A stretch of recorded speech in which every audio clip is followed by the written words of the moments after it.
Well, hello everyone. This is Brian Sachs, and I want to welcome you to another episode of Senior Transition Helpers. If you like this episode or any of our episodes, just hit the like button and subscribe button below and leave your comments and thoughts. Joelle and I read them, and we want to know what you want to learn about. We're going to talk today about the market and interest rates. And the market in Florida, particularly where Joelle and I are, it's going through a little bit of a change. You may see this on the news, and you have to be careful because the news often hypes things. But if you are a senior or the child of a senior, and want to get a handle on either buying a home in this market or a handle on selling your home in this market, I think you'll find this episode very informative. So, with that, Joelle, I'll let you take it away. Sure. One thing I would say, Brian, which is very interesting in the state of Florida, I'm not sure about other states. We both came from Maryland. I never really saw this trend in Maryland, but in Florida, I had a grandmother that lived here. My parents lived here for years before I moved here. So I have like a 40-year history of what goes on here. And it's definitely a state where things go up and go down. So, and that's not necessarily related as much to the market. It's just sort of a Florida thing. So right now we're looking at a market that is not great, and we don't want to be gloom and doom, but we do want to inform people about what's going on. So this chart over here is basically telling you between January of this year and today's date, what is happening in the market. And this is including everything, every price range from 0 all the way up to over 2 million. And you can see these are the different amounts of beds. And this is what tells you what is currently active. This is the entire state of Florida. So right now there's 28,310 properties for sale. That's a lot of inventory. Now, this is where it gets interesting. What's pending, which means that it's under contract. That does not mean it's going to get to close, because we know that there is always some fallout. Not everything that is under contract or pending actually goes through. But even if they all did, we're at 6,028 pending. That's a very small number compared to the amount that are active. Now we have expireds. For those of you that don't know what that is, that means you signed a listing agreement with a real estate agent for whatever period of time. That period of time has passed. The home did not sell, and the seller decided they were no longer going to work with that agent, or they at least at this point have not re-signed a contract with their current agent or a new agent. And that number is 7,064. It's interesting because that's more than the number of pending. And then we have what's off market, which means that it didn't sell and they just decided to take it off the market, at least for this point in time. That's 2756. So if you look at that, that's 7, 8, 9, almost 10,000 out of the 28,000. That's a huge percentage of the properties that are not selling. Now, if we look at just, I want to make sure I'm looking at the right thing. At Palm Beach County, you'll see the numbers are kind of similar. They're smaller, but you're still seeing the similar trend. So there's 4,827 active, 1,143 pending, 1,430 expired, and 644 off the market. So you're talking about 2,000 out of the 4,827 that are no longer in the market to sell. What they're doing with those properties, we don't have the answer to that, right? They might just be holding out to see if the market gets better. They might be doing some repairs to make their home more retail ready and updating it to current standards. Lots of different possibilities there. So what is this? Sorry, guys. So what is this saying about the current market? It's saying that we're looking at a downward trend, which nobody really wants to be in a I can't downward believe trend you said market. you actually said that on video. See, what What? courage? What courage? Because it takes courage to say we're actually in a down market. Everybody is trying to put lipstick on the pig, Right. but what we're trying to do here, folks, is really bring you the stats. These aren't Right, opinions. Those are the right. stats right from the multiple list system. Right. We're not here to sugarcoat things. We want you to understand what's really going on in the market so that you can make an informed decision. Now, that being said, every market has its advantages and disadvantages, right? So let's look at the advantages or some of the things that you can use to help yourself in this type of market. So we all know that the pandemic increased everything by 7 years, right? It accelerated everything. Our properties probably would not have increased in value the way that they had in the past couple of years had it not been for the pandemic. So it's a little bit, I don't want to say it's artificial, but it was an anomaly, let's say, of the market. It wasn't something that was really anybody could have predicted. And given in a market like that, I don't know if anybody looks at memes or anything, but there were lots of memes going around with like shacks, lean-tos almost in the photo, and it would say, 7 million or highest offer. And it really wasn't that much of a joke because the truth was people were buying anything. It didn't matter if it had a crack in the foundation. It didn't matter if it needed a new roof. Everything was getting multiple listings. There was not a lot of inventory on the market, and there was a great um, influx and need and desire for buyers to buy properties. So that makes a market where anybody can jump in and become an agent and frankly make a living. Not, I am a real estate agent, so is Brian, not to demean real estate agents, but in some markets, it's kind of easy to put up a sign, put it in the MLS, and get multiple offers when you're in a very robust market. We're not in that market anymore. So what is it that you need to do as a seller or a buyer to win in this type of market? What you need is somebody who is experienced, who's been in the industry for a while. You have to remember that selling or buying a house are the biggest assets that typically most people have. So this is where all their money is tied up. So it's important to protect that. You want an agent who's going to defend your position. What do I mean by defending your position? You don't want somebody who's going to give away any information that's going to give a buyer an advantage or a seller an advantage. And I will say, in my experience as an agent, which is, I have a lot of years in this industry, we have a code of ethics. You're not allowed to say certain things, but that doesn't mean that people don't slip up. I'm not saying it's on purpose and tell you information they shouldn't.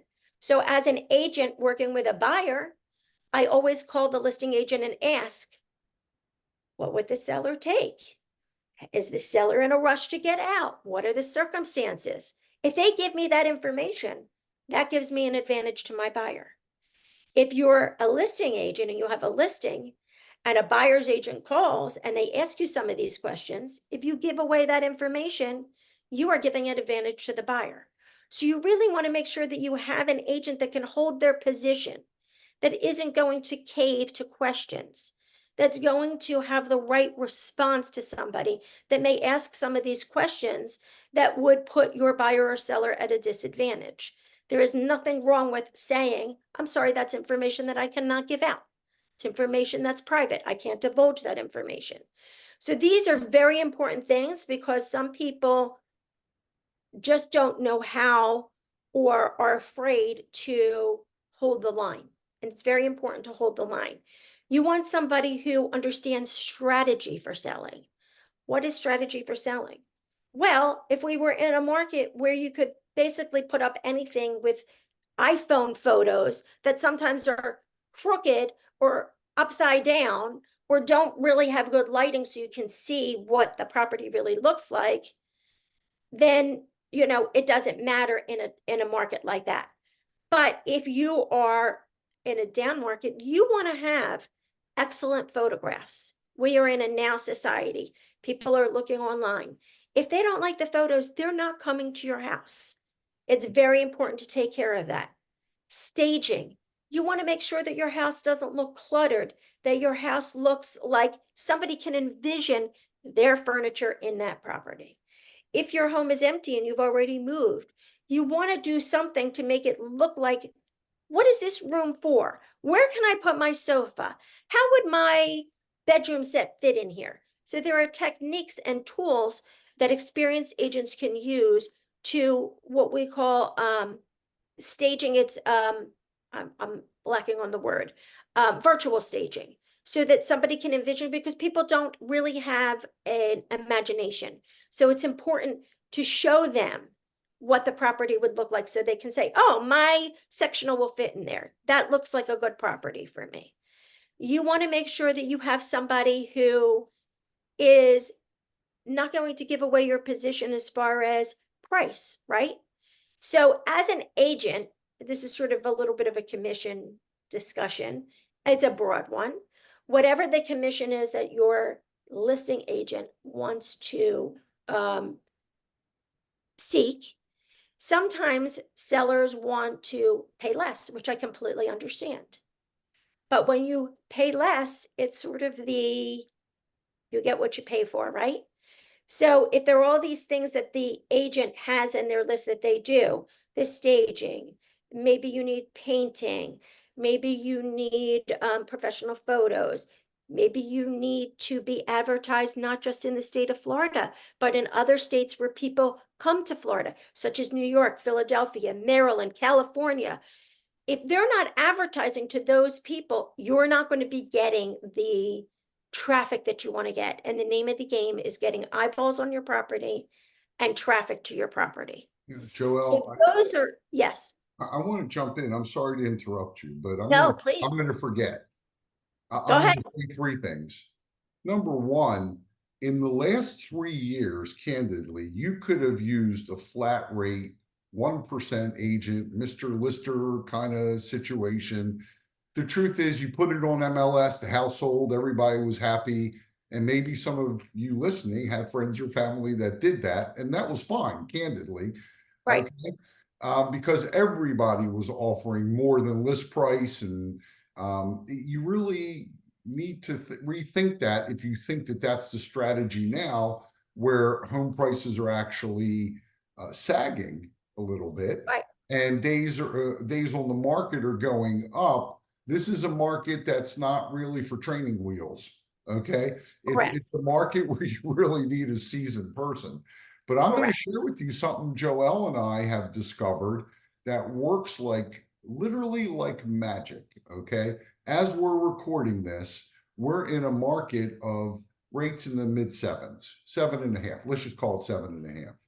What we've been encouraging sellers to do is, instead of dropping the price, because anybody can drop the price, and obviously, if you drop it low enough, somebody's going to buy the of house. course. Right? But we don't want that. We want our sellers to get the most amount of money in the shortest period of time. And so we've pulled out a trick. And our trick is offering 5.5% financing on a buy down. And it does cost our sellers some money, but generally it's a lot less, just a fraction of what a drop in price might be. And we're now able to advertise this property with a 5.5% interest rate. And so it's called a buy down, and you're certainly welcome to call us and we'll go over it with you. But it's a great strategy. And what it allows is a buyer to afford a higher price and not feel the pinch of today's interest rates, and sort of gradually ease into it with a 2-1 buy down. But man, that phone rings. And that, again, it's as you said, Joel, it's the difference between a dedicated, committed, seasoned, expert real estate agent versus someone who, really was no more than an order taker. And I'm not trying to disparage anyone, but Right, right, you of didn't have course. to be a rocket scientist in the last 2 years to sell a house. The other thing I'll tell you about virtual staging, when I sold my house in Baltimore, we had it so well virtually staged that my daughter did not recognize her bedroom. She said, "What room is that?" Well, that was your bedroom. So, all of these things that you said, Joel, are so important. But what I want to tell you is, folks, there's more to it than just dropping the price. There are ways for you to maintain the integrity of the price and still allow a buyer to be attracted to your property versus everything else, because there's ton more inventory, almost double the inventory Right. as last year. And in some pockets, triple the inventory of last year. Right. Orlando, for example, 85% more homes for sale this year than at this time last year. That's a So huge it's number. huge, it's enormous. And generally what that means is values go down, the supply and demand. The more on the market, the Mhm. lower the price.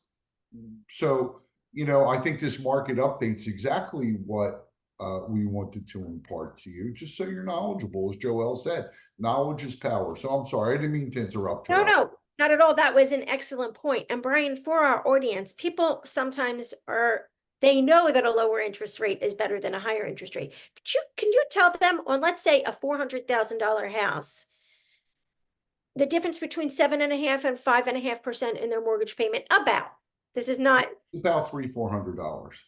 so $300 or $400 is a big deal, especially in Car Florida, payment. where most, a car payment, where most places are going to be either an HOA or a condo. So that those funds could go towards your condo fee, which we didn't even address, that the condo fees are going up in Florida, which everybody knows. HOA fees are going up, and that sometimes has created some affordability issues for people. So this would make a huge difference for people. And if they were able to pay the extra $400 to their principal, they could essentially lower their time of having a mortgage by a significant amount of years. For sure.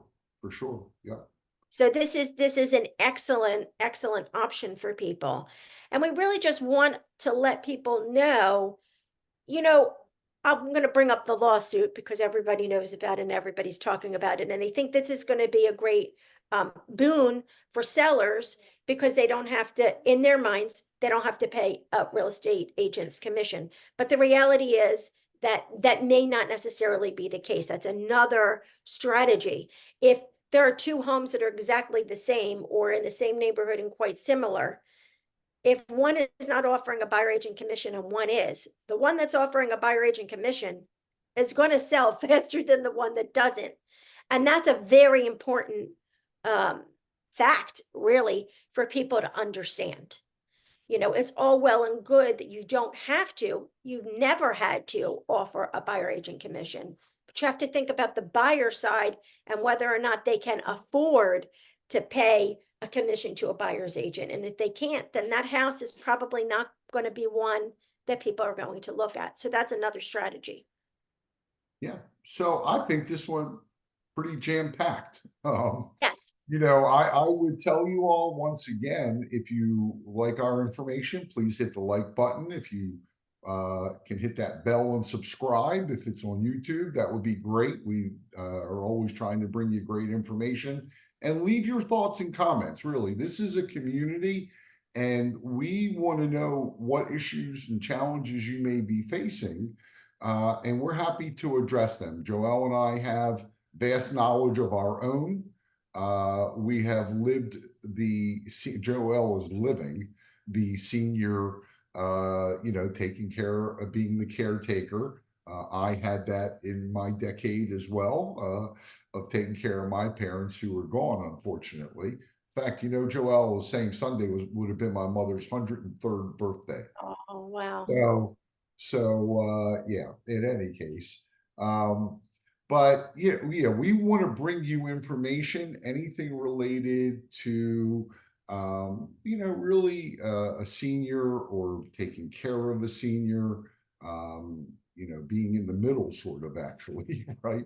Right, Taking right, care of exactly. your family, taking care of your parents, and anything to do with real estate, certainly Joel and I, or non-real estate. I mean, you see, we've had guests on here that have been in-home care specialists, assisted living communities, and we have a bunch of other guests lined up to bring you information. So thanks again, Joel. I hope you have an awesome day, and we'll be back next week.